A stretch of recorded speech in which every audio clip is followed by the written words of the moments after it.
Hey crew, it's Pitt and I'm back with some more Esoterica. Today we are diving back into the works of Mrs. Helena Blavatsky. This is The Secret Doctrine.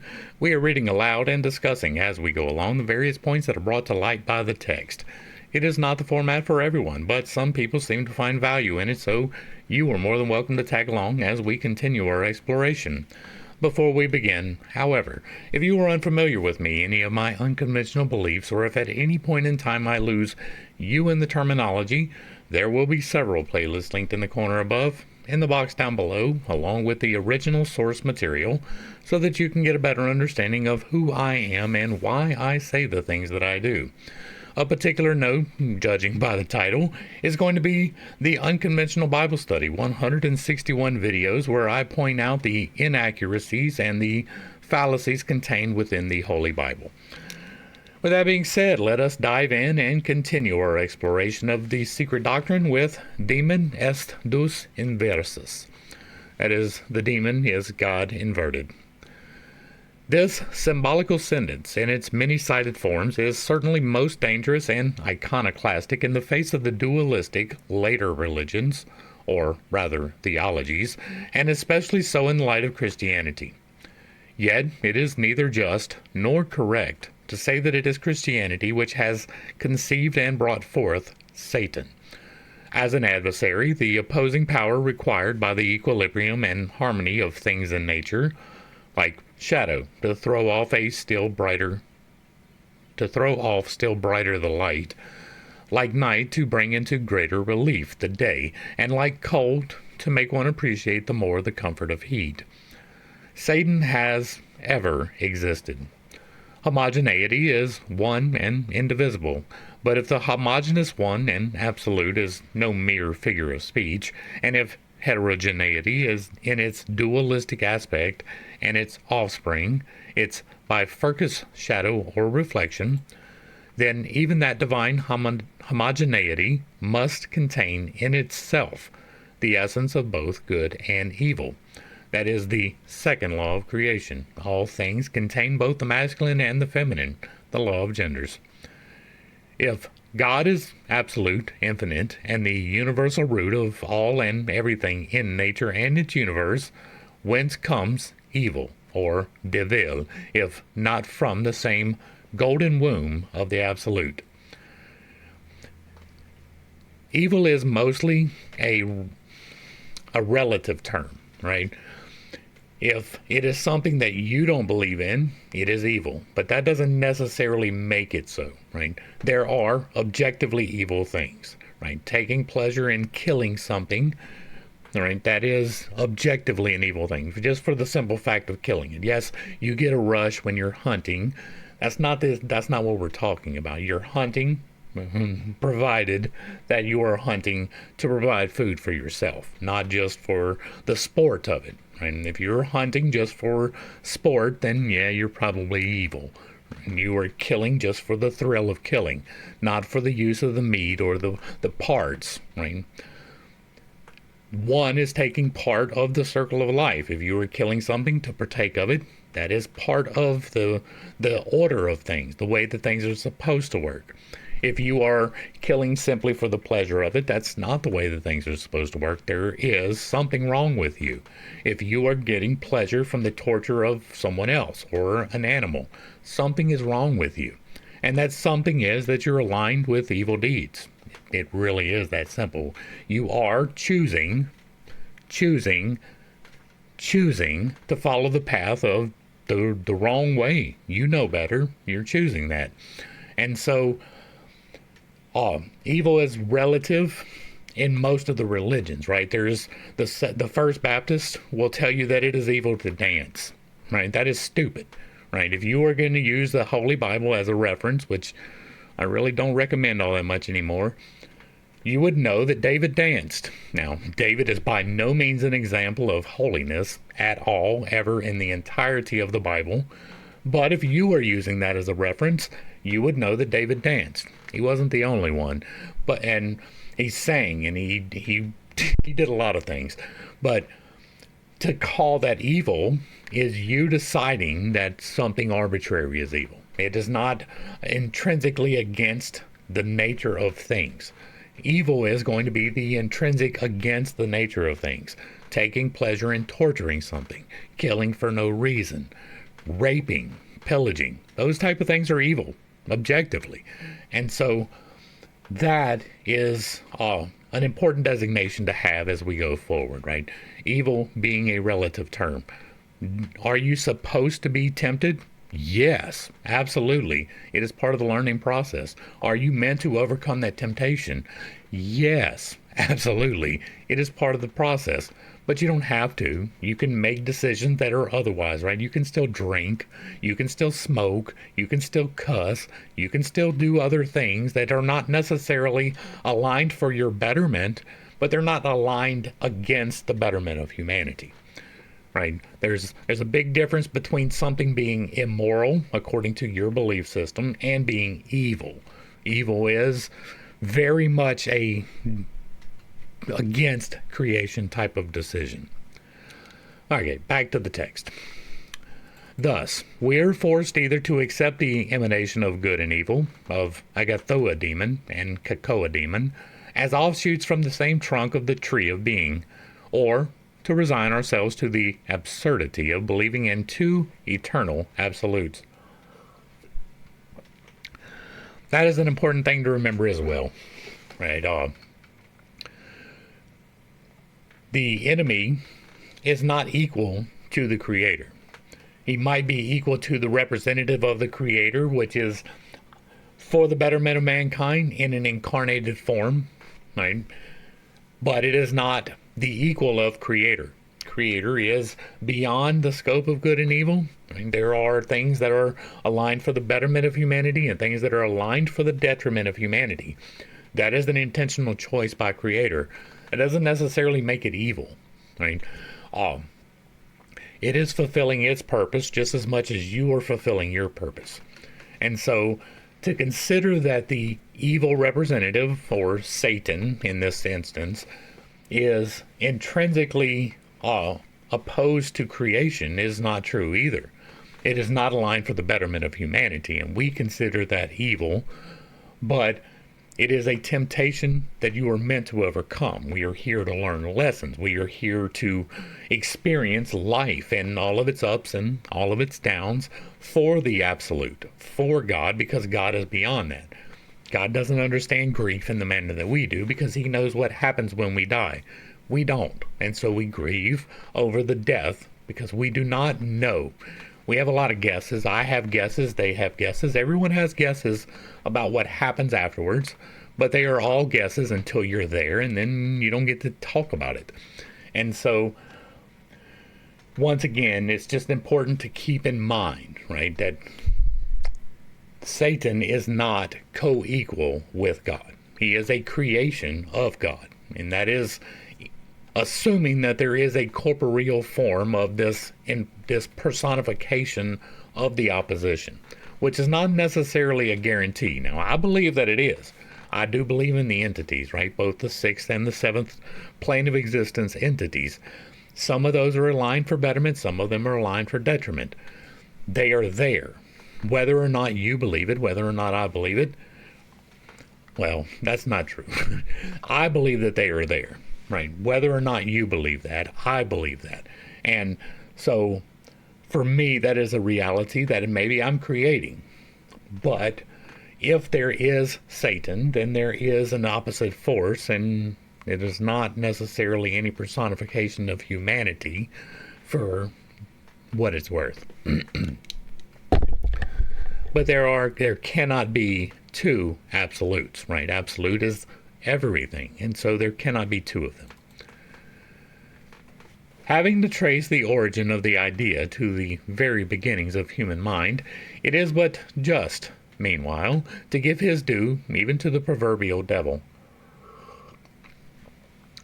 I forgot to put honey in my tea. Antiquity knew of no isolated, thoroughly, and absolutely bad god of evil. Pagan thought represented good and evil as twin brothers, born from the same mother, nature. So soon as that thought ceased to be archaic, wisdom too became philosophy. In the beginning, the symbols of good and evil were mere abstractions, light and darkness. Then their types became chosen among the most natural and ever-recurrent periodical cosmic phenomena, the day and the night, or the sun and the moon. Then the host of the solar and lunar deities were made to represent them, and the dragon of darkness was contrasted with the dragon of light. The host of Satan is a son of God, no less than the host of the Beni Elohim, these children of God coming to present themselves before the Lord, their Father. See Job. We have done the work on Job. That is definitely an interesting one. The sons of God become the fallen angels only after perceiving that the daughters of men were fair. Genesis. In the Indian philosophy, the Suras are among the earliest and brightest gods and become Asuras only when dethroned by Brahmanical fancy. Satan never assumed an anthropomorphic, individualized shape until the creation by man of a one living personal God had been accomplished, and then, merely as a matter of prime necessity, a screen was needed, a scapegoat, to explain the cruelty, blunders, but too evident injustice perpetrated by him for whom absolute perfection, mercy, and goodness were claimed. This was the first karmic effect of abandoning a philosophical and logical pantheism to build, as a prop for the lazy man, a merciful Father in heaven, whose daily and hourly actions as natura naturans, the comely mother but stone cold, belie the assumption. This led to the primal twins, Osiris Typhon, Ormazd Ahriman, and finally Cain and Abel, and the tutti quanti of contraries. Having commenced by being synonymous with nature, God, the creator, ended by being made its author. Pascal settles the difficulty very cunningly. Nature has perfections in order to show that she is the image of God, and defects in order to show that she is only his image, he says. The further back one recedes into the darkness of prehistoric ages, the more philosophical does the prototypic figure of the later Satan appear. The first adversary in individual human form that one meets with in the old Puranic literature is one of her greatest rishis and yogis, Narada, surnamed the Strife Maker. And he is Brahmaputra, the son of Brahma, the male, but of him later on. Who the great deceiver really is, one can ascertain by searching for him with open eyes and an unprejudiced mind in every old cosmogony and scripture. It is the anthropomorphized demiurge, the creator of heaven and earth, when separated from the collective host of his fellow creators, whom, so to speak, he resents and synthesizes. It is now the god of theologies. The thought is father to the wish. Once upon a time, a philosophical symbol left to perverse human fancy, afterward fashioned into a fiendish, deceiving, cunning, and jealous god. I wanted to stop just a second and talk about this particular. Right? She is acting as though there is some great difference between religion and theology. There's not. Theology is the ruminations upon which you base religion, right? It is the doctrines that you set to be the foundation for your religion.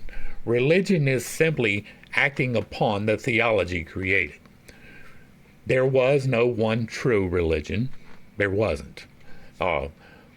I'm probably closer to anyone, but I don't claim that I follow the only true religion, right? I represent God by himself. Right? No intermediaries whatsoever necessary for any of it. I believe that God created the elementals to do whatever the elementals do, but I don't have a whole lot of experience with the elementals. I believe that God created the angels and demons or aliens or jinn or whatever you want to call them for the same thing, for his purposes, even if I do not understand those purposes and even if I do not have experience with those things. Theology is created for man to try to explain the divine. That's gonna happen, right? It doesn't matter what particular system it is, there are rules that govern it. Whether that is the Catholics with their myriad of things, or whether that is me with my not a bunch of things, right? Like literally everything that I do is an internal working directly revealed to me from God. I believe that anybody can do it, right? Anything I can do, you can do better. And I really do believe that. But the theology behind it is that God is. There is a God. That is number one. God is omnipotent and omniscient, and therefore cannot be incarnated within himself in any particular part, or else he is going to miss what else is going on. I believe that God can choose a person, but he does not choose a people, right? You are not instinctively better than anyone else because of the color of your skin or the religion that you follow or the genitalia that you happen to have. Everyone is built exactly equal. That is the theology upon which I am basing my religion. Other religions do it differently. There are honor systems. There are barter systems of religion. There are a myriad of things that other people have decided is their theology, and they practice their theology in religion.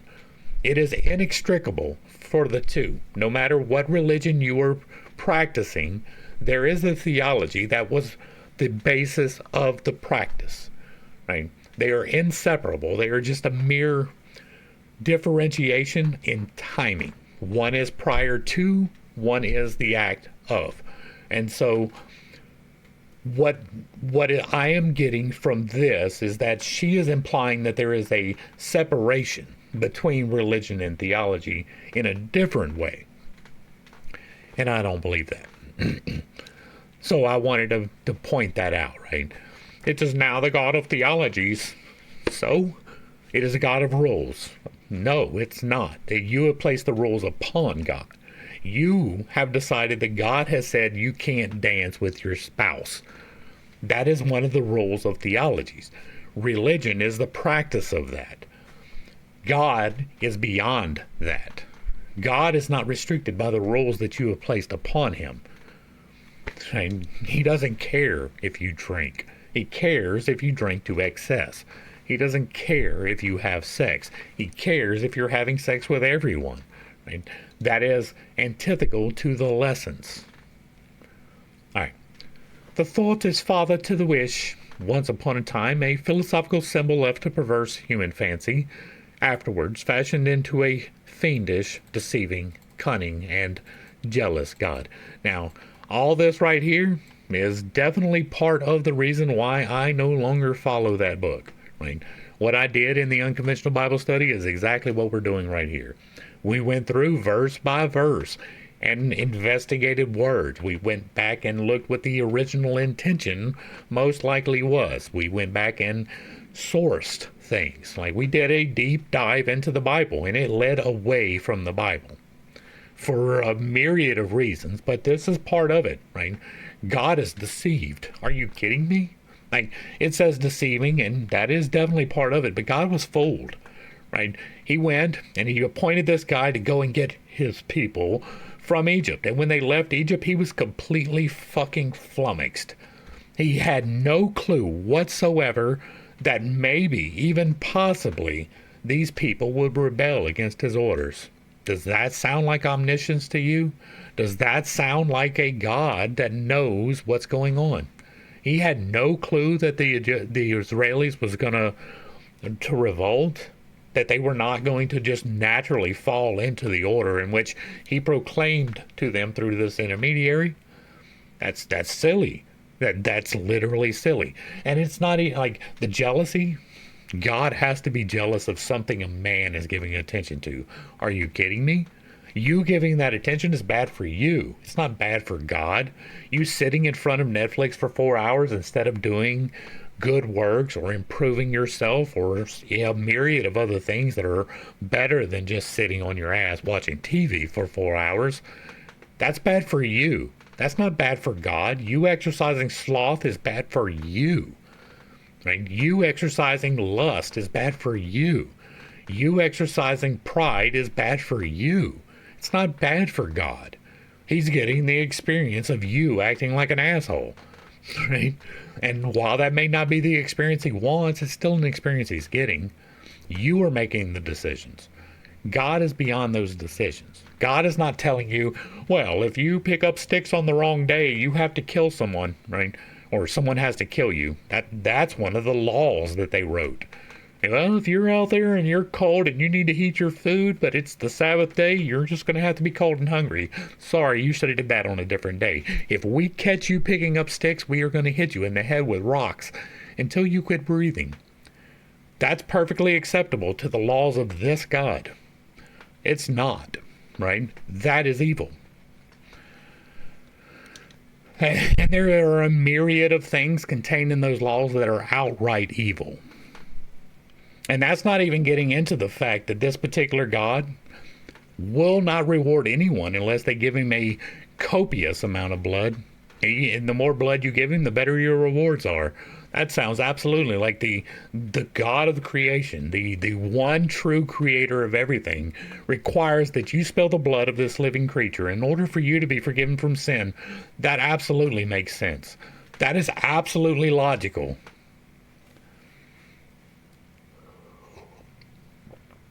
And it took me doing my study to get to these points. It took me going through the work like we're doing here for me to understand just how wild that sounds when you say it aloud.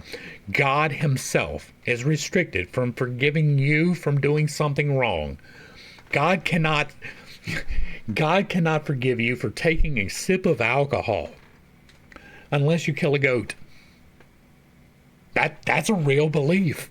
People really believe that. And instead of the goat, they substituted a man. Come on, bro. Come on, bro. God himself is restricted from forgiving you when you are truly repentant and wish to change your life. God can't do that unless you just say that, this guy that died 2,000 years ago, he died for me, so now it's okay. Is it just me? Does it just sound wild to me? Like maybe it's just me.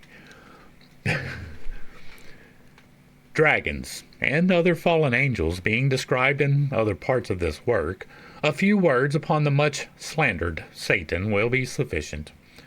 That which the student will do well to remember is that with every people except the Christian nations, the devil is to this day no worse an entity than the opposite aspect in the dual nature of the so-called creator.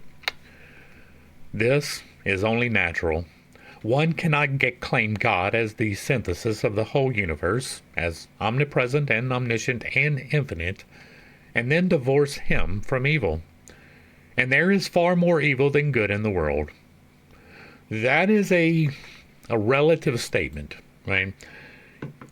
We have a tendency as people to identify the wrong much easier than we do the right. You, in your own personal life, probably do more good than you do bad.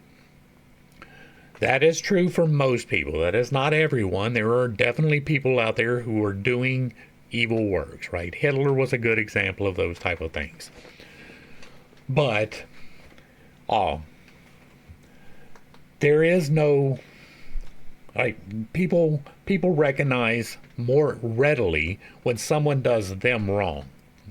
However, right? So if somebody gives you a ride to work every day, you're like, all right, cool. But if they miss that one day and you're late for work, all of a sudden they're the most evil person in the world and they just totally screwed you over. And that's not the best example, but it is a ready one, right? This happens repeatedly. A coworker can assist you 10 times, and the one time that they don't, you notice that one time more than you do the 10. Your spouse, you can do acts of service for your spouse hundreds of times, and it's unnoticed for the most part. But do one thing that is outside of that, and that is what they're going to remember. That is human nature. What she is stating here, that there is far more evil than good in the world, is an example of that, right? It is recognizing the evil that exists without necessarily recognizing the millions of individualized good acts that happen every single day. It is much more likely that you will find someone who will assist you than you will find someone who will not. And right, if you're broke down on the side of the road, not everybody's going to stop for you. I get that thing, especially in this day of convenience where you have a phone and you can call for assistance. But more than likely somebody will. More than likely somebody will go out of their way to stop and make sure that you're okay. If they see you walking down the road, somebody will probably stop and pick you up and give you a ride down the road. If you're hungry and you're begging for food, somebody is more than likely going to assist you with eating. Not assisting is not evil, right? If you were to find a homeless person and they're begging and you don't have the money, that's not evil. If you have the money and you don't give it to them, that's not evil either. Now, if you go and take their money, that's probably evil, right? And so there is far more good in the world than there is evil, in my estimation. You just have to be aware of it. You have to be cognizant of the fact that this person did this thing for me and I almost missed it. I almost completely overlooked the fact that they have assisted me every single day for a year because they didn't this one time that I wanted them to. That is you getting really close to being evil, right? Overlooking all of these good acts and just focusing on the one is not for the betterment of humankind. All right, it is for the betterment of you so that you can realize and understand, oh wow, I'm really taking this the wrong way. But it is not necessarily a representative of good, right? And so this is a relative statement. This is something that shouldn't be taken for granted. It shouldn't be like this is victim mentality. Right? We see a lot of that, and it's hard to recognize sometimes. But this idea that there is more evil than there is good is a victim mentality mindset. That is a cynical mindset, which definitely leads directly into victim mentality, right? If you are cynical, that means that you assume the worst from people. And so that is definitely not aligned for the betterment of humankind. And so I just had to point that out. Because we, as a people, do have a tendency to overlook the good and to focus on the bad. It's part of our survival instincts. We have to learn how to recognize the good when it's there. And once you start making a practice of recognizing the good and giving thanks for it, you will notice a significant difference in your life. All right, back to the text. As there is far more evil than good in the world, it follows on logical grounds that either God must include evil, or stand as the direct cause of it, or else surrender his claims to absoluteness. The ancients understood this so well that their philosophers, now followed by the Kabbalists, defined evil as the lining of God or good. Demon Est Deus Inversus, being a very old adage. Indeed, evil is but an antagonizing blind force in nature. It is reaction, opposition, and contrast. Evil for some, good for others. There is no malum in se, only the shadow of light, without which light could have no existence, even in our perceptions. If evil disappeared, good would disappear along with it from the earth. And again, that is not necessarily true. Right? Temptation would fall away. Right? Struggle would probably disappear. Strife and the lessons that we learn would probably go away. But it is not necessarily intrinsic that if there are no evil acts, that there can be no good acts. That is not true. Right? That is a fallacy. That is a straw man at the very least. Right, to say, well, if there was no evil acts, then there could be no good acts. Yes, it is a relative thing, but if no one was killing people, you could still do good acts towards people, right? Maybe you wouldn't understand the relevance, but that doesn't mean that it is not good. Just because there are no murders does not mean that murder does not even still exist. Someone still has the potential for that evil. And so, once again, not so much. The old dragon was pure spirit before he became matter, passive before he became active. In the Syro-Chaldean magic, both Ophis and Ophiomorphos are joined in the zodiac. At the sign of the androgyne Virgo Scorpio. Before its fall on earth, the serpent was Ophis Christos, and after its fall it became Ophiomorphos Christos. Everywhere, the speculations of the Kabbalist treat of evil as a force, which is antagonistic, but at the same time essential to good, as giving it vitality and existence which it could never have otherwise. There would be no life possible, in the Mayavic sense, without death, nor regeneration and reconstruction without destruction.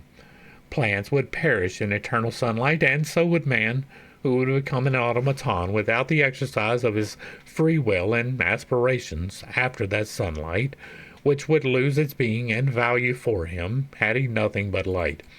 And again, that is an assumption. You don't know that.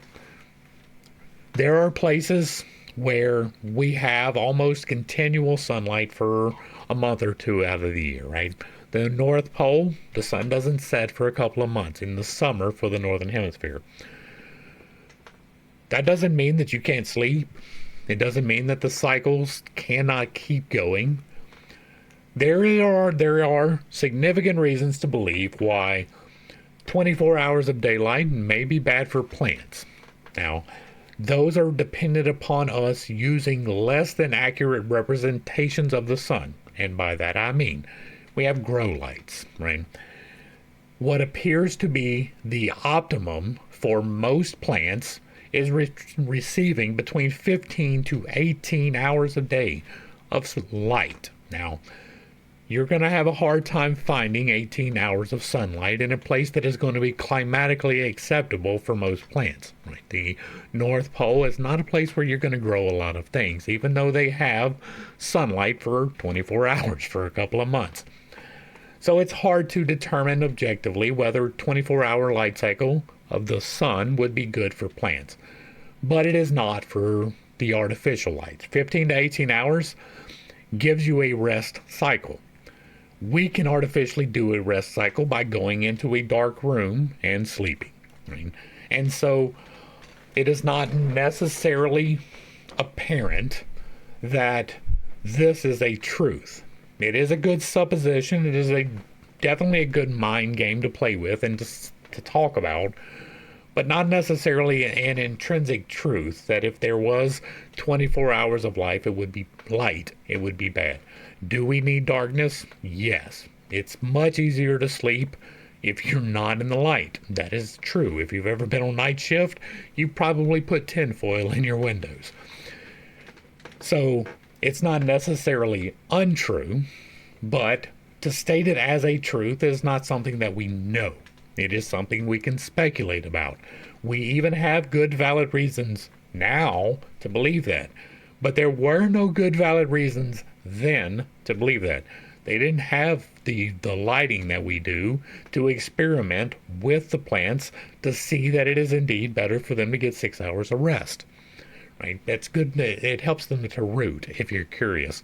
They grow upwards better in the light, and they grow downwards better in the dark. Who knew? Why would that happen? I wonder. But yes, it is necessary to have both light and dark, right? Without light, you do not understand that darkness can go away. Right? Darkness is not, it is the removal of light. Right? Light is adding light, darkness is removing light. You don't add darkness, just as you don't add cold. There is no adding cold to something. You don't make something colder. You remove heat. That is the process by which it works. And so having the contrast is a necessity, but to state that it would take away your exercise of free will, that is a stretch. Right? And to say that it would take away your aspirations, that is also a stretch. You could still sleep even in the light. God knows I have done that in the Navy. So this is not intrinsically true in the manner in which she is conveying it. Right? Light and dark are absolutely necessities. Without dark, light is unappreciated, and without light, dark is all-encompassing. And so, yeah, back to the text. Good is infinite and eternal, only in the eternally concealed from us, and this is why we imagine it eternal. On the manifested planes, one equilibrates the other. Few are those theists and believers in a personal God who do not make of Satan the shadow of God, or who, confounding both, do not believe they have a right to pray to that idol, asking its help and protection for the exercise and impunity of their evil and cruel deeds. Lead us not into temptation is addressed daily to Our Father which art in heaven, and not to the devil by millions of human Christian hearts. They do so, repeating the very words put in the mouth of their Savior, and do not give one thought to the fact that their meaning is contradicted point blank by James, the brother of the Lord. Let no man say when he is tempted, I am tempted of God, for God cannot be tempted with evil, neither tempteth he any man. Why then say that it is the devil who tempts us, when the church teaches us on the authority of Christ that it is God who does so? Open any pious volume in which the word temptation is defined in its theological sense, and forthwith you will find two definitions. 1. Those afflictions and troubles whereby God tries his people. 2. Those means and enticements which the devil makes use of to ensnare and allure mankind. If accepted literally, the two teachings of Christ and James contradict each other, and what dogma can reconcile the two if the occult meaning is rejected? Between the alternative allurements, wise will be that philosopher who will be able to decide where God disappears to make room for the devil. Therefore, when we read that the devil is a liar and the father of it, in example, incarnate lie, and are told in the same breath that Satan, the devil, was a son of God and the most beautiful of his archangels, rather than believe that Father and Son are a gigantic, personified and eternal lie, we prefer to turn to pantheism and pagan philosophy for information. Once that the key to Genesis is in our hands, it is the scientific and symbolical Kabbalah which unveils the secret. The great serpent of the Garden of Eden and the Lord God are identical, and so are Jehovah and Cain one. That Cain, who is referred to in theology as the murderer and the liar to God. Jehovah tempts the king of Israel to number the people, and Satan tempts him to do the same in another place. Jehovah turns into the fiery serpents to bite those he is displeased with, and Jehovah informs the brazen serpent that heals them. These short and seemingly contradictory statements in the Old Testament, contradictory because the two powers are separated instead of being regarded as the two faces of one and the same thing, are the echoes, distorted out of recognition by exotericism and theology, of the universal and philosophical dogmas in nature, so well understood by the primitive sages. We find the same groundwork in several personifications in the Puranas, only far more ample and philosophically suggestive. Thus, Pulastaya, a son of God, one of the first progeny, is made the progenitor of demons, the Rakshasas, the tempters and the devourers of men.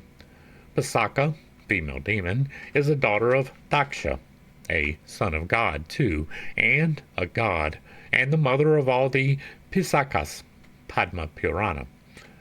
The demons, so called in the Puranas, are very extraordinary devils when judged from the standpoint of European and Orthodox views about these creatures, since all of them, the Navas, Daityas, Pisakas, and the Rakshasas, are represented as extremely pious, following the precepts of the Vedas, some of them even being great yogis. But they oppose the clergy and ritualism, sacrifices and forms, just what the full-blown yogins do to this day in India, and are no less respected for it, though they are allowed to follow neither caste nor ritual. Hence, all those Puranic giants and titans are called devils. The missionaries, ever on the watch to show, if they can, the Hindu traditions, no better than a reflection of the Jewish Bible, have evolved a whole romance on the alleged identity of Pulastia with Cain and of the Rakshasas with the Cainites. The accursed, the cause of the Noachian deluge.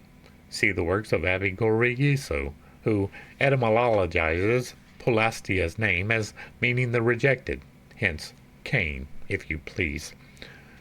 Pulastia dwells in Kadara, he says, which means a dug-up place, a mine, and Cain is shown in tradition and the Bible as the first worker in metals and a miner thereof.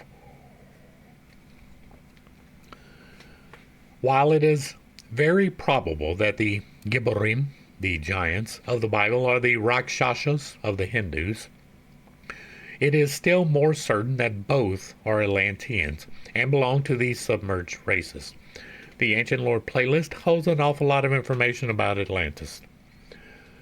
However it may be, no Satan could be more persistent in slandering his enemy or more spiteful in his hatred than the Christian theologians are in cursing him as the father of every evil. Compare their vituperations and opinions given about the devil with the philosophical views of the Puranic sages and their Christ-like mansuetude. When Parasara, the father, was devoured by a Rakshasa, was preparing himself to destroy, magically, the whole race, his grandsire, Vasishta, says a few extremely suggestive words to him. He shows the irate sage on his own confession that there is evil and karma, but no evil spirits. Let thy wrath be appeased, he says.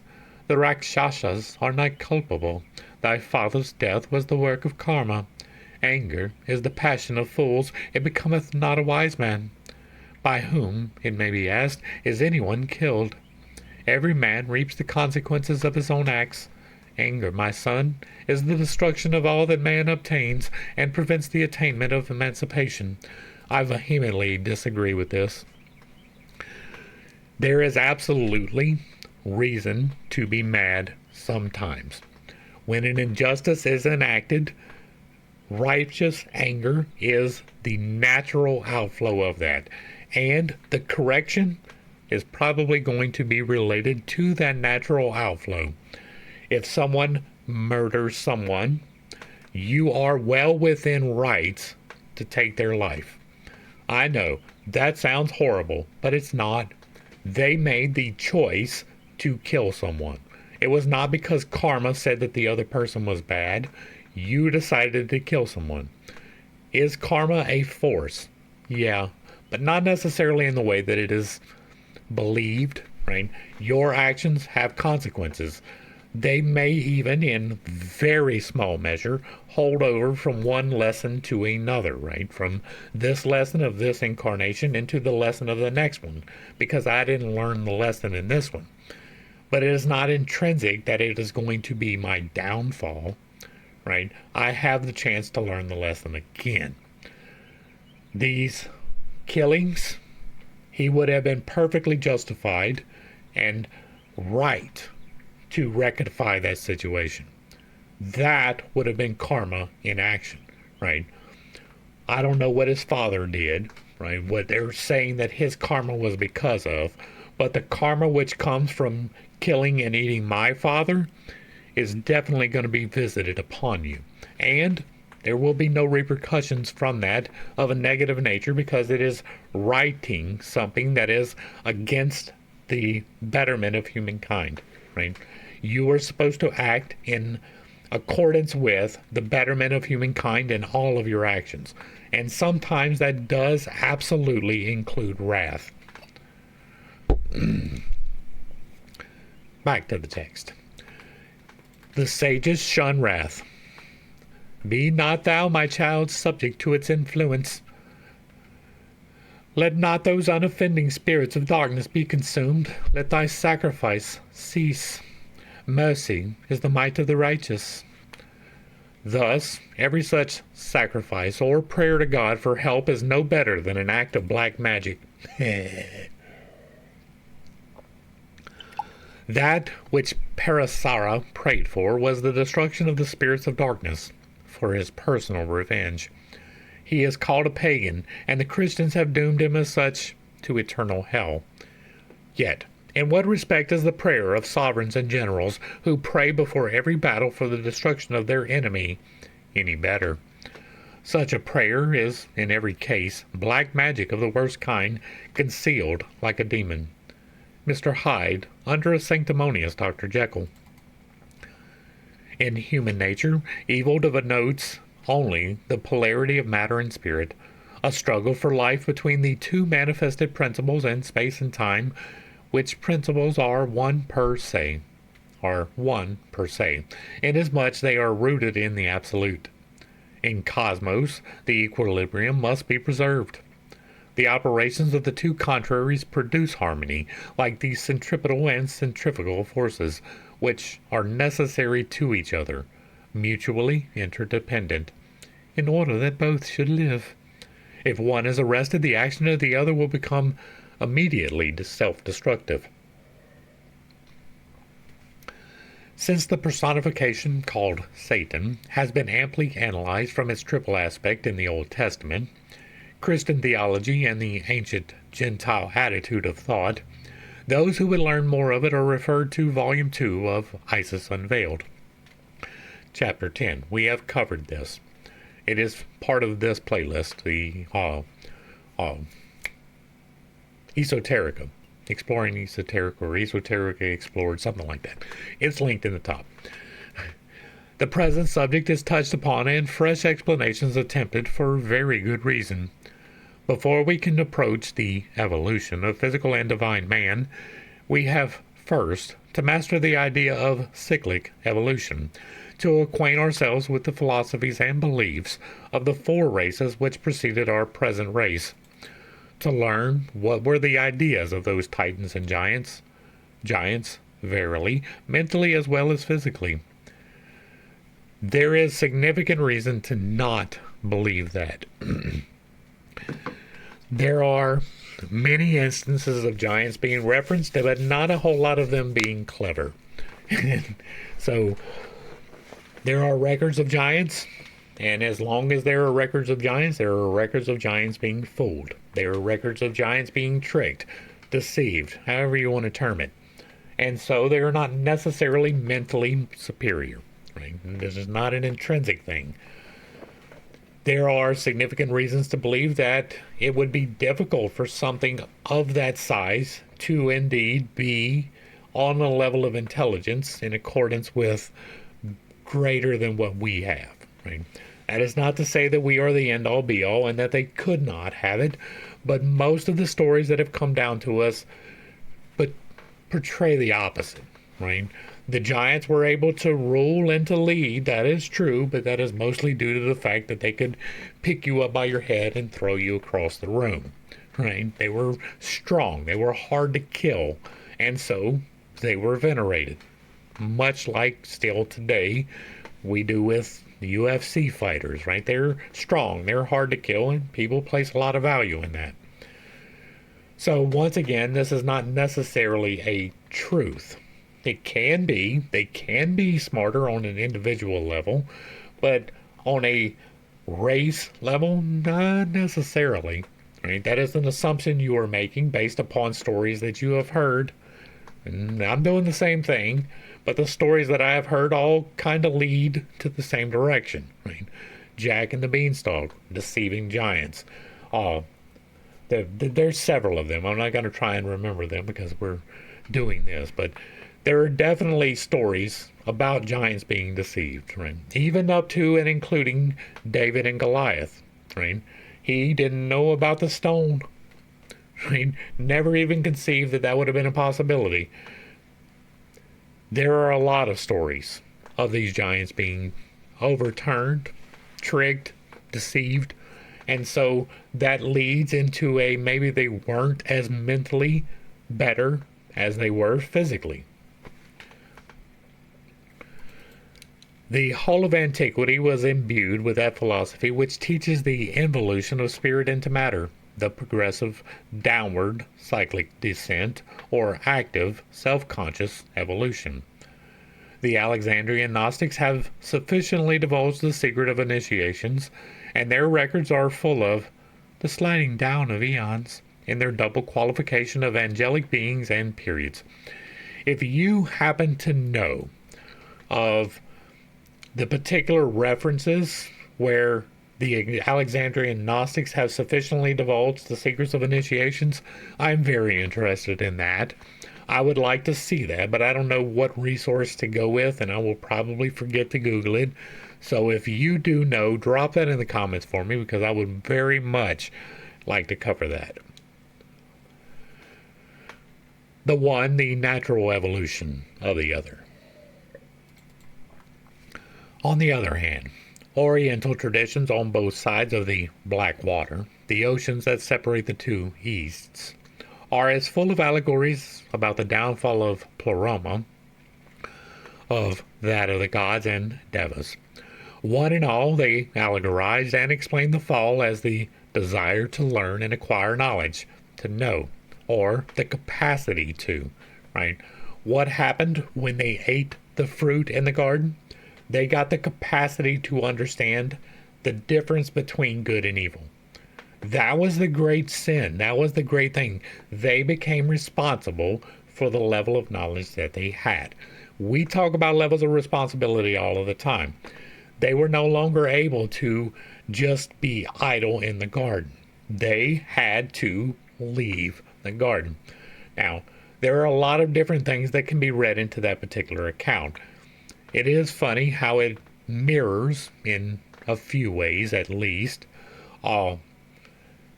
Gilgamesh, and I'm drawing a blank on the name of the beast man that accompanied him. We read through it, but I'm drawing a blank on the name. But the beast man went through this thing, right? Now, his tree was a little bit of nookie, right? He got a little bit of human hoo-ha, and it completely changed his life. He went in a whole different direction, and he was no longer able to run with the animals. That is analogous to the story of the Garden of Eden, right?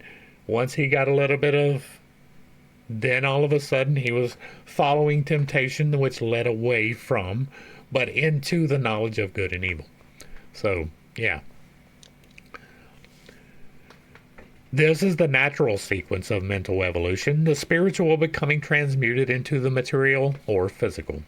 The same law of descent into materiality and reascent into spirituality asserted itself during the Christian era, the reaction having stopped only just now in our own special sub-race. That's wild. But, okay. Now, I do not hold this idea that she does, right? That the incarnation is intrinsically bad, right? Everything associated with the mortal plane is intrinsically a horrible thing. I am opposed to that in great measure.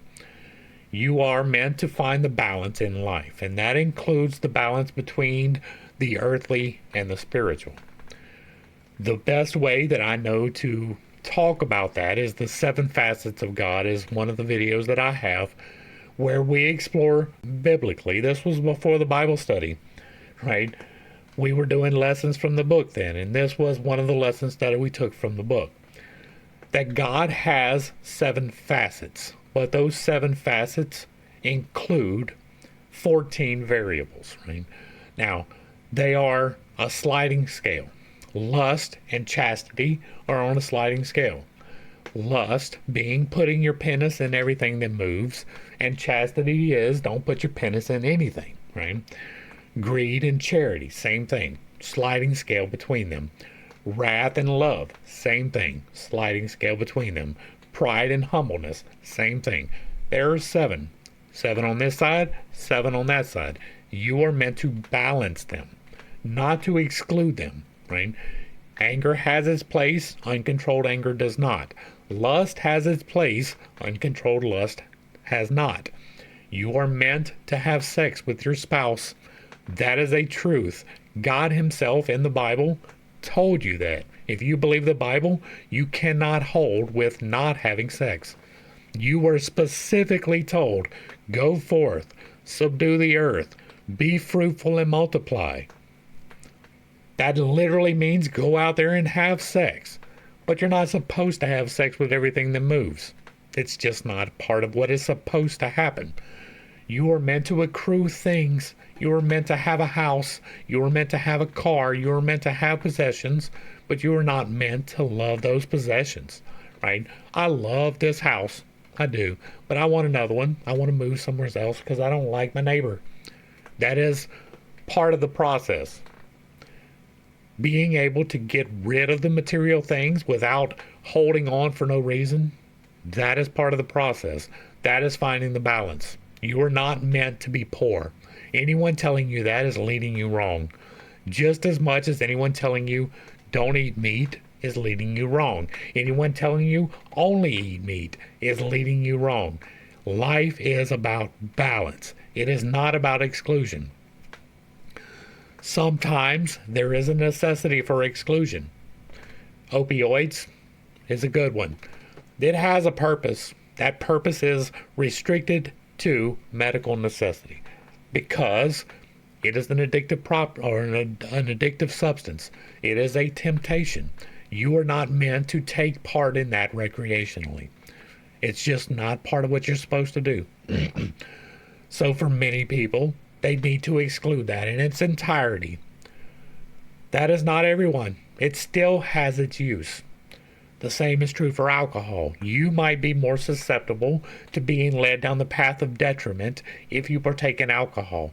So for you, the balance is to be, don't drink. That does not mean that drinking is intrinsically bad. Back to the text.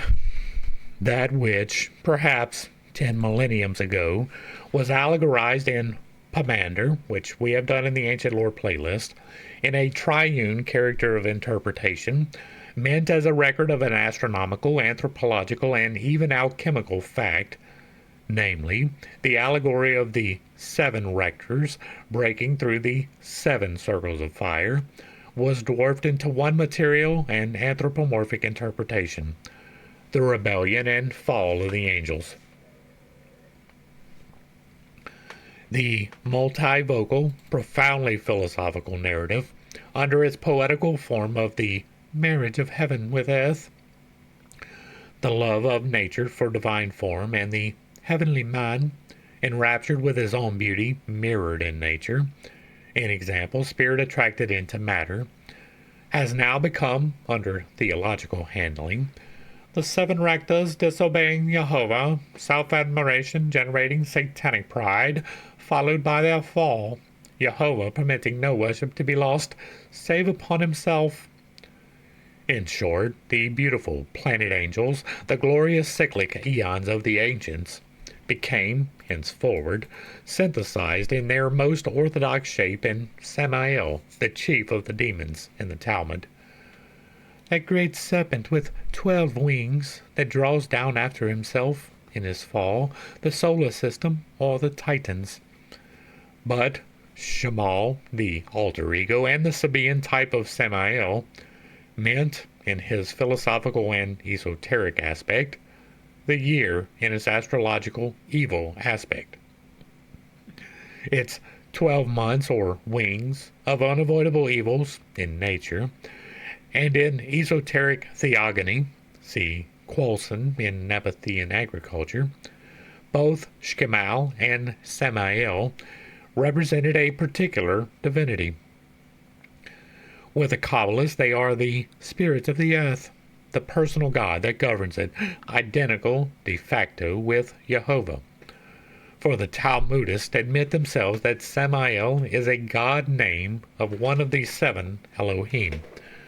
The Kabbalists, moreover, show the 2, Shkemal and Samael, as a symbolical form of Saturn, Chronos, the 12 wings standing for the 12 months, and the symbol in its collectivity representing a racial cycle. Jehovah and Saturn are also glyphically identical. This leads in its turn to a very curious deduction from a Roman Catholic dogma. Many renowned writers belonging to the Latin Church admit that a difference exists and should be made between the Uranian Titans, the antediluvian giants, also Titans, and those post-diluvian giants in whom they, the Roman Catholics, will see the descendants of the mythical Ham. In clearer words, there is a difference to be made between the cosmic primordial opposing forces guided by cyclic law, the Atlantean human giants, and the post-diluvian great adepts, whether of the right or the left hand. At the same time, they show that Michael, the generalismos of the fighting celestial host, the bodyguard of Jehovah. See that right there? You mean to tell me that God needs a bodyguard? The God of creation needs a bodyguard. Oh, the bodyguard of Jehovah, as it would seem, C. de Merville, is also a Titan, only with the adjective of divine before the cognomen.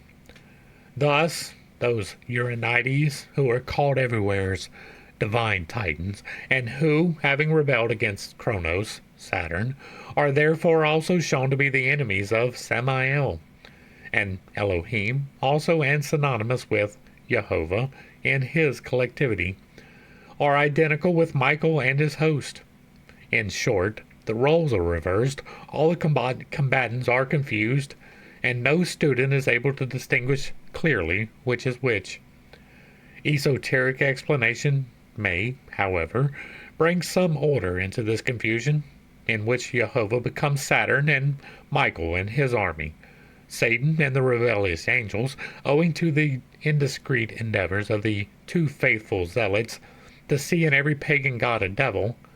The true meaning is far more philosophical, and the legend of the first fall of the angels assumes a scientific coloring when correctly understood.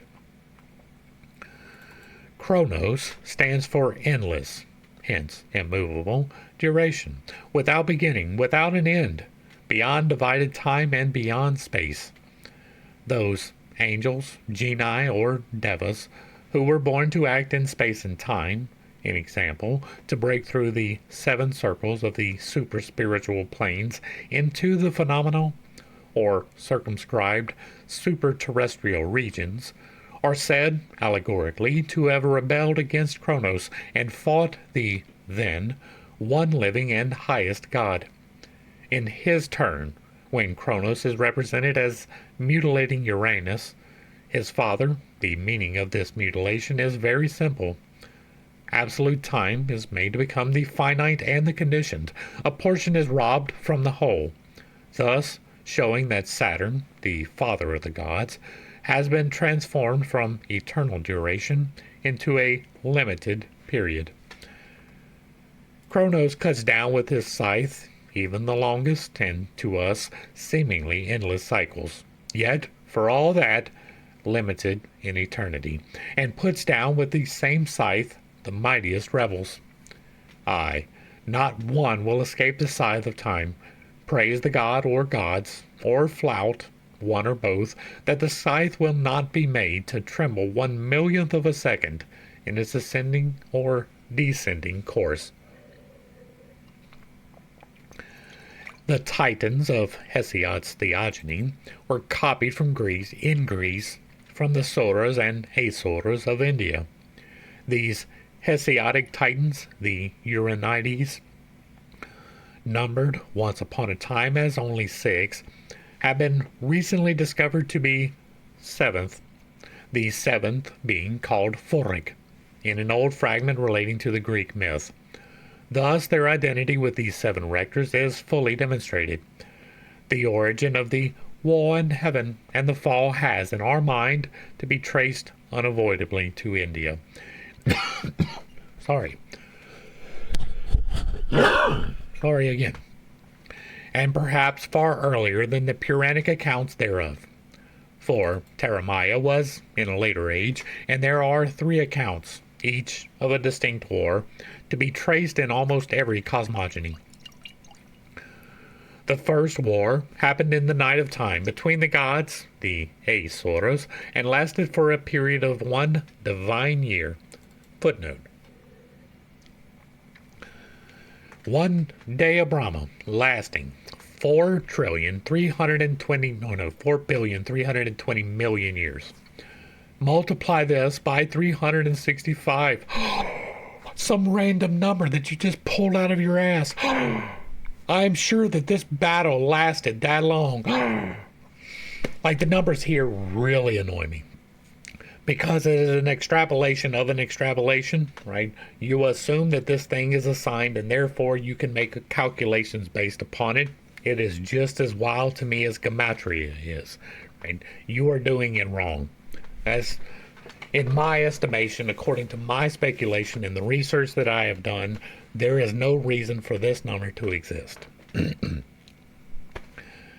The Asuras here, no gods but demons, are still Suras, gods higher in hierarchy than the secondary gods, are not even mentioned in the Vedas.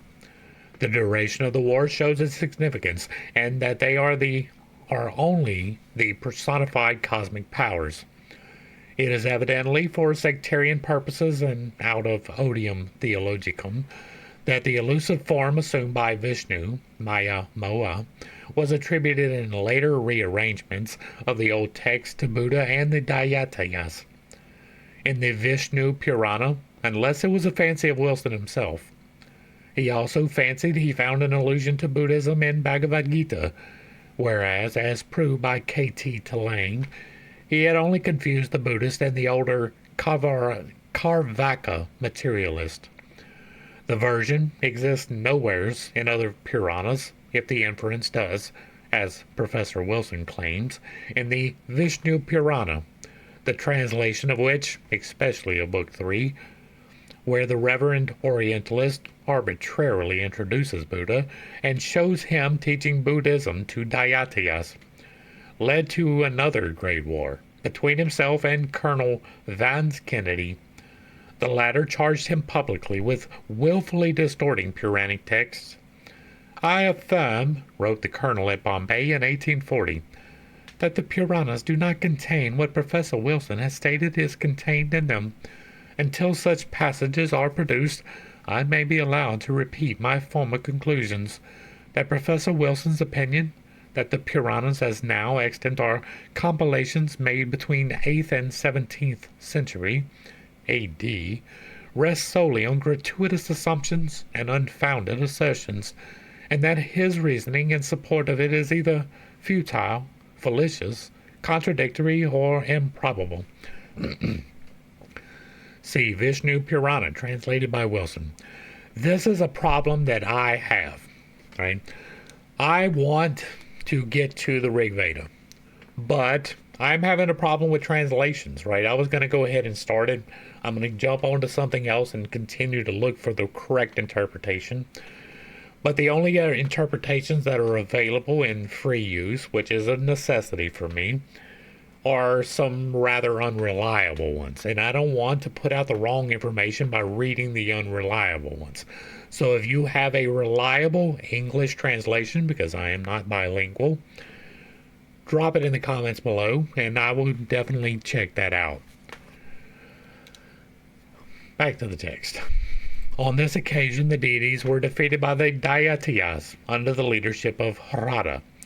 After that, owing to a device of Vishnu, to whom the conquered gods applied for help, the latter defeated the Asuras. In the Vishnu Purana, no interval is found between the two wars. In the esoteric doctrine, one war takes place before the building of the solar system, another on Earth at the creation of man, and a third war is mentioned as taking place at the close of the fourth race, between its adepts and those of the fifth race. An example, between the initiates of the Sacred Island and the sorcerers of Atlantis. We shall notice the first contest, as recounted by Parasara, while trying to separate the two accounts, purposely blended together. It is there stated that as the Daityas and Asuras were engaged in the duties of their respective orders, Varna, and followed the paths prescribed by Holy Writ, practicing also religious penance, a queer employment for demons if they are identical with our devils, as claimed. It was impossible for the gods to destroy them. The prayers addressed by the gods to Vishnu are curious, as showing the ideas involved in an anthropomorphic deity, having, after their defeat, fled to the northern shore of the Milky Ocean, Atlantic Ocean. Footnote. This statement belongs to the Third War, since the terrestrial continents, seas, and rivers mentioned in connection with it. The discomfited gods addressed many supplications to the first of beings, the divine Vishnu, and among others this one. Glory to thee, who art one with the saints, whose perfect nature is ever blessed. Glory to thee, who art one with the serpent race, double-tongued, impetuous, cruel, insatiate of enjoyment, and abounding with wealth. Glory to thee, O Lord, who hast neither color nor extension, nor size, Gahana, nor any predictable qualities, and whose essence, Rupa, purest of the pure, is appreciable only by the holy Paramarshi, greatest of sages or rishis. We bow to thee in the nature of Brahma, uncreated, undecaying, Avayaya, who, in aught of our bodies, and in all other bodies, and in all living creatures, and beside whom nothing exists, we glorify that Vasudeva, the Lord of all, who is without soil, the seed of all things, exempt from dissolution, unborn, eternal, being in essence Paramaparatamavat, beyond the condition of spirit, and in essence and substance Rupa, the whole of this universe. The above is quoted as an illustration of the vast field offered by the Puranas to adverse and erroneous criticism by every European bigot who forms an estimate of an alien religion on mere external evidence. Any man accustomed to subject what he reads to thoughtful analysis will see at a glance the incongruity of addressing the accepted unknowable, the formless, the attributeless absolute, such as the Vedantins' divine Brahma, as being one with the serpent race, double-tongued, cruel, and insatiable, thus associating the abstract with the concrete, and bestowing adjectives on that which is freed from any limitations, and conditionless. Even Dr. Wilson, who, after living surrounded by Brahmins and Pundits in India for so many years, ought to have known better. Even that scholar lost no opportunity to criticize the Hindu scriptures on this account. Thus he exclaims, footnote, in Book 1, narrating the story of Prahalada, the son of Hiranyakasipu, the Puranic Satan, the great enemy of Vishnu, the king of the three worlds, into whose art Vishnu entered. Thus, he exclaims, the Puranas constantly teach incompatible doctrines. According to this passage, the Supreme Being is not the inert cause of creation only, but exercises the functions of an active providence. The commentator quotes a text of the Veda in support of this view. Universal soul entering into men governs their conduct. Incongruities, however, are as frequent in the Vedas as in the Puranas. Less frequent, in sober truth, than in the Mosaic Bible. Like, I don't know the reference of the Vedas, right? But I do know the reference of the Bible, and there are definitely incongruities in there. But prejudice is great in the heart of our Orientalists, especially in those of reverend scholars. Universal soul is not the inner cause of creation, or para-Brahma, but simply that which we call the sixth principle of intellectual cosmos on the manifested plane of being. It is Mahat, or Mahabuddhi, the great soul, the vehicle of spirit, the first primeval reflection of the formless cause, and that which is even beyond spirit. So much for Professor Wilson's uncalled-for fling. As for the apparently incongruous appeal to Vishnu by the defeated gods, the explanation is there in the text of Vishnu Purana, if Orientalists would only notice it. Footnote. The ignorance is truly and beautifully expressed in the praise of the yogins to Brahma, the upholder of the earth, when they say, "Those who have not practiced devotion conceive erroneously of the nature of the world. The ignorant, who do not perceive that this universe is of the nature of wisdom and judge it as an object of perception only, are lost in the ocean of spiritual ignorance. But they who know true wisdom and whose minds are pure, behold this whole world as one with divine knowledge, as one with Thee, O God. Be favorable, O Universal Spirit." There is Vishnu as Brahma, and Vishnu in his two aspects, philosophy teaches. There is but one Brahma, essentially Prakriti and spirit, etc. Therefore, it is not Vishnu, the inert cause of creation, which exercises the functions of an active providence, but the universal soul, that which Eliphas Levi calls astral light in its material aspect. I call that the spirit. And this soul is, in its dual aspect of spirit and matter, the true anthropomorphic God of the theist. As this God is a personification of the universal creative agent, pure and impure both, owing to its manifested condition and differentiation in the Mayavic world, God and devil, truly. But Dr. Wilson failed to see how Vishnu, in this character, closely represents the Lord God of Israel, especially in his policy of deception, temptation, and cunning. In the Vishnu Purana, this is made as plain as can be, for it is said there that, at the conclusion of their prayers, stotra, the gods beheld the sovereign deity, Hari, Vishnu, armed with the conch and discus and the mace, riding on Garuda. Now, Garuda is the Manvantaric cycle, as will be shown in its place.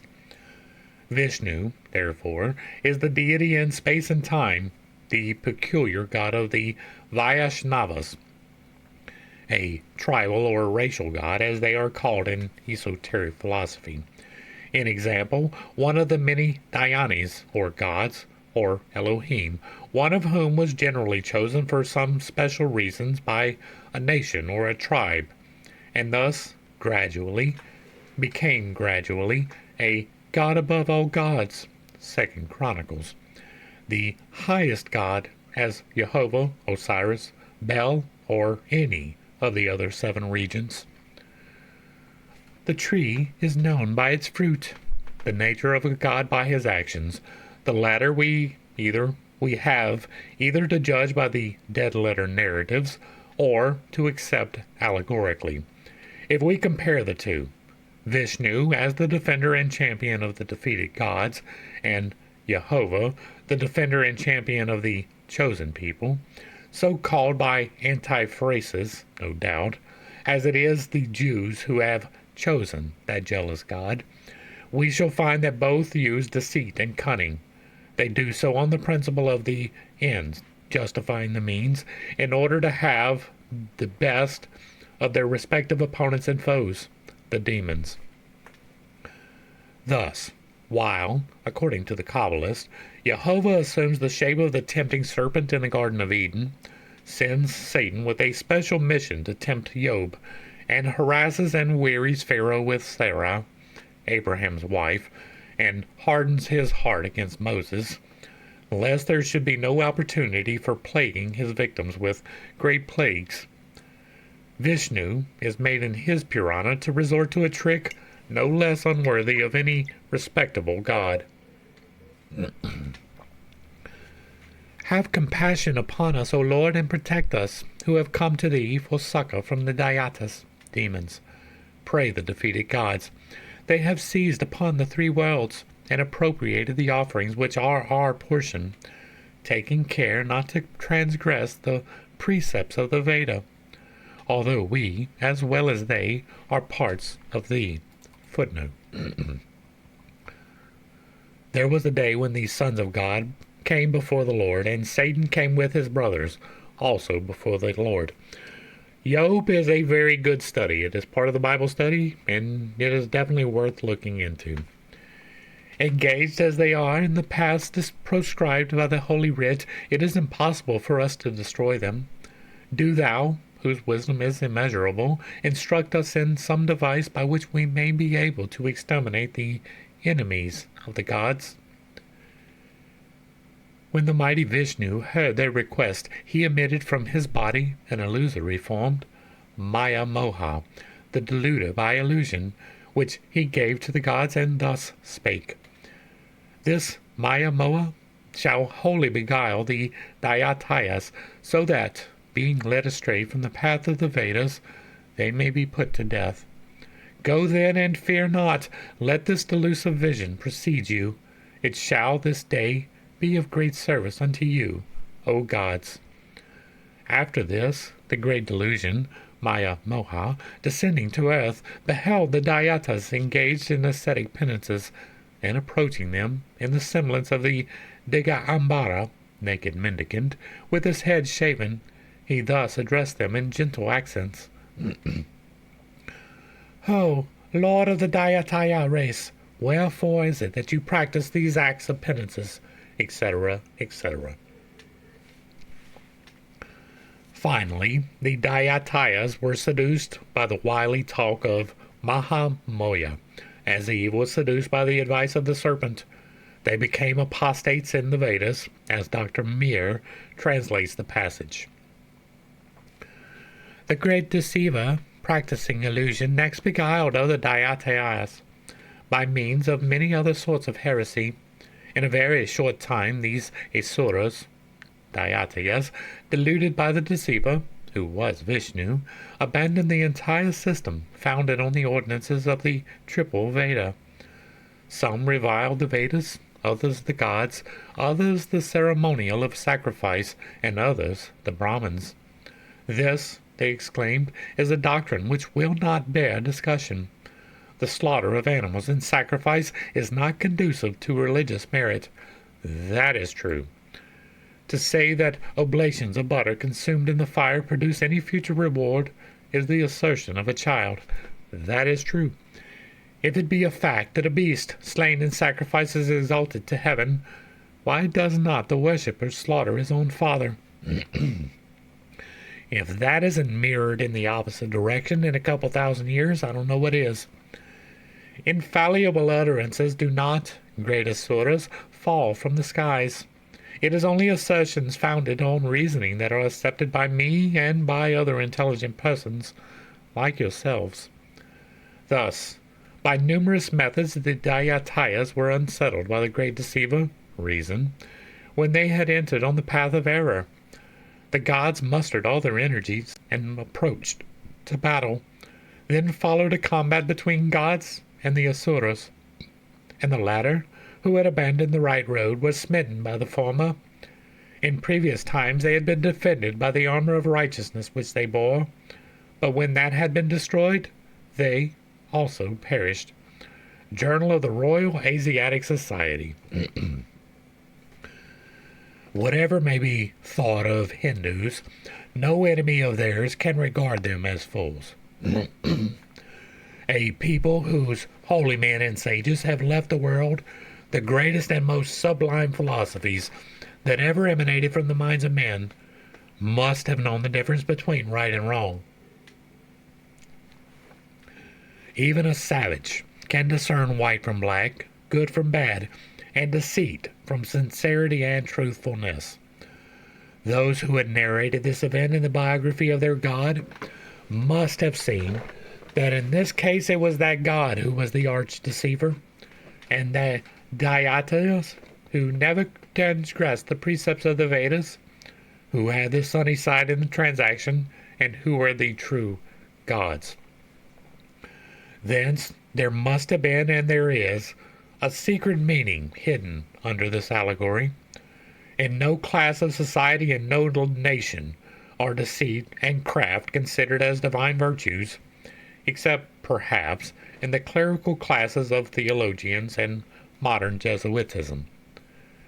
The Vishnu Purana, footnote, Wilson's opinion that the Vishnu Purana is a production of our era, and that in its present form it is not earlier than between the 8th and the 18th century, is absurd beyond noticing.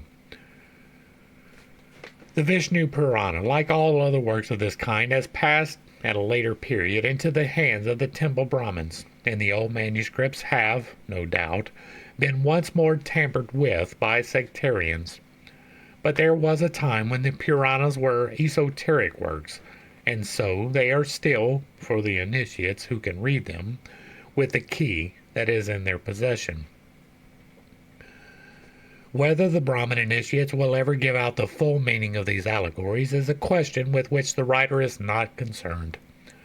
The present object is to show that while honoring the creative powers in their multiple forms, no philosopher could, or ever has, accepted the allegory for the true spirit, except, perhaps, some philosophers belonging to the present superior and civilized Christian races.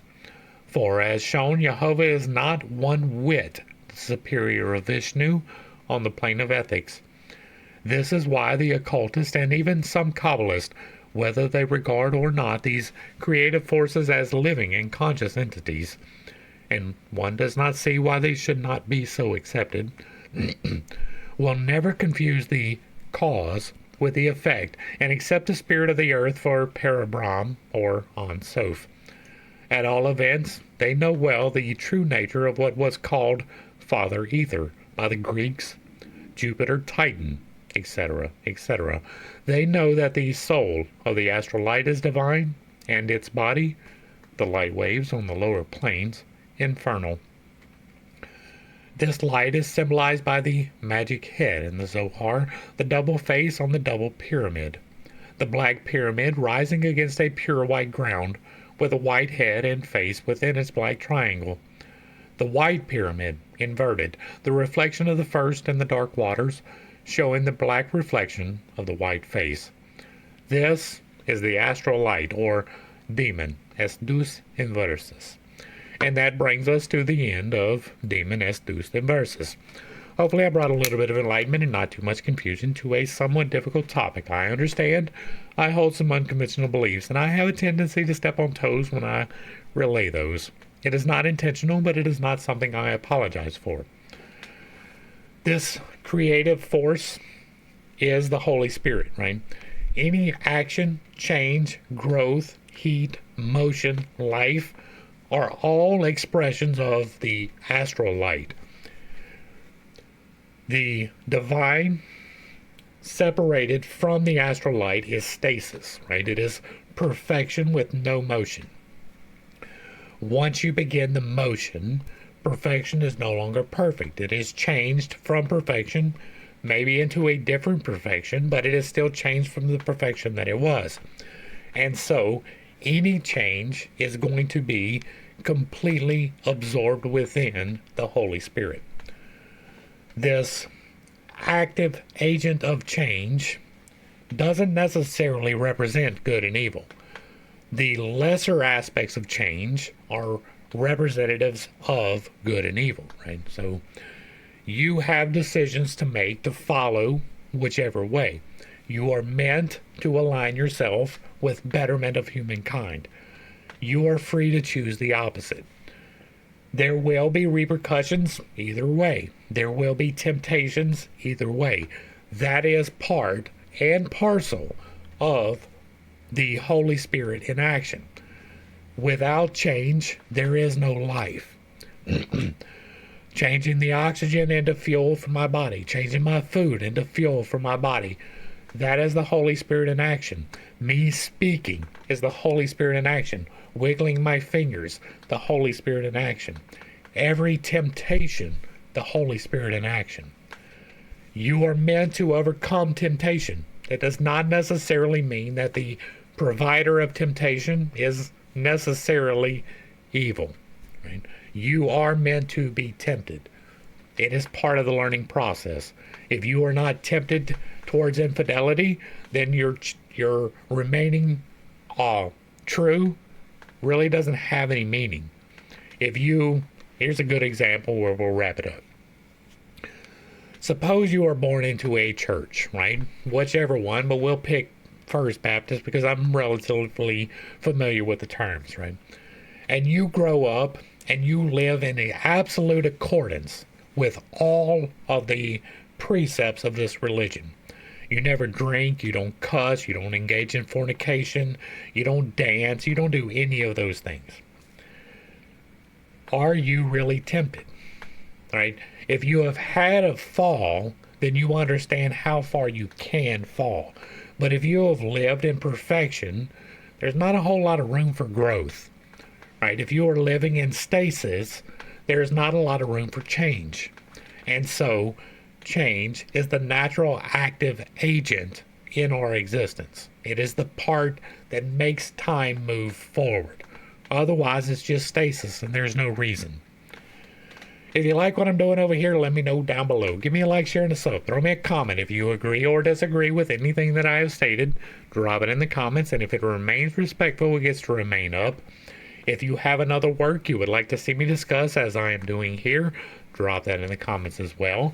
And if you really like what I'm doing, hit me with that super thanks. To the crew, thanks for hanging out. I appreciate every single minute that you are here with me, and I am praying for you every single day. Until next time, I love you. God loves you. You are perfect, whole, and complete, just the way that you are. And this has been Pitt's Take. Peace.